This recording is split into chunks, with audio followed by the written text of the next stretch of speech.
Hi, Lisa from Less Stuff here. I'm going to do a really quick little video showing you how easy it is to plant seeds. So this is a video for absolute beginners.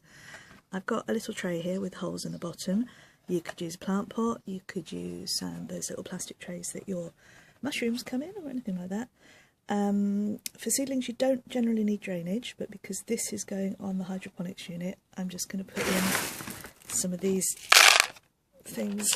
They're from IKEA. And they're called Oddler. Sorry, there we go, Oddlers. They're okay, you don't need them, but I want to use less soil, so I'm just going to put a little row of them in the bottom. Then I'm going to shove some compost on. The very best compost for seeds is John Innes seed sowing compost. It's there, but you can use the cheaper stuff. What you'll find with the cheaper stuff is that there's big bits in it, so you've just got to get them between your fingers like that. Oh, excuse my blue fingers, I did an indigo dyeing workshop yesterday. If you look back at the videos you'll see how much fun it was. So I'm just breaking up the big chunks like that. And I want to not firm it down, but just give it a little bit of a level off.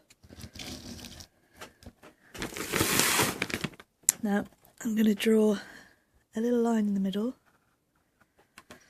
and these are my seeds. These are catnip seeds, because you know the cats are going to sit on my plants whatever they do, so I might as well give them something they really like. They're teeny tiny seeds.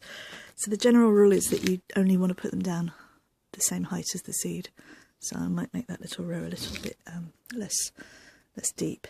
There is a clever way to do this where you I'm doing these too thick, I'm going to put some back. It's a clever way to do this where you sort of tap the side of your hand, but I've never managed to get that going. If anyone knows how to do it, please let me know.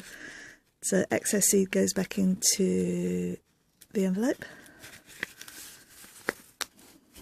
Get that to fold over. And I'm just going to gently cover that up and stick in my label. That's it, job done. Now that needs a little bit of water. You need what's called a fine rose, so you need to sprinkle it gently over the top. You don't need to be kind of pouring in a pint of water, you just need to very gently do it. Don't soak it too much, just let the seeds know that there's a little bit of water in there. And that is going to go in my hydroponics unit, and we'll see what happens. You don't need a hydroponics unit, you could just do it outside. You need to protect it from slugs in some way. You could do it inside on a windowsill, that's it. Easy peasy, happy seed sowing. And if you've got any tips that I don't know, please post them in the comments, because I'm always learning. Thank you.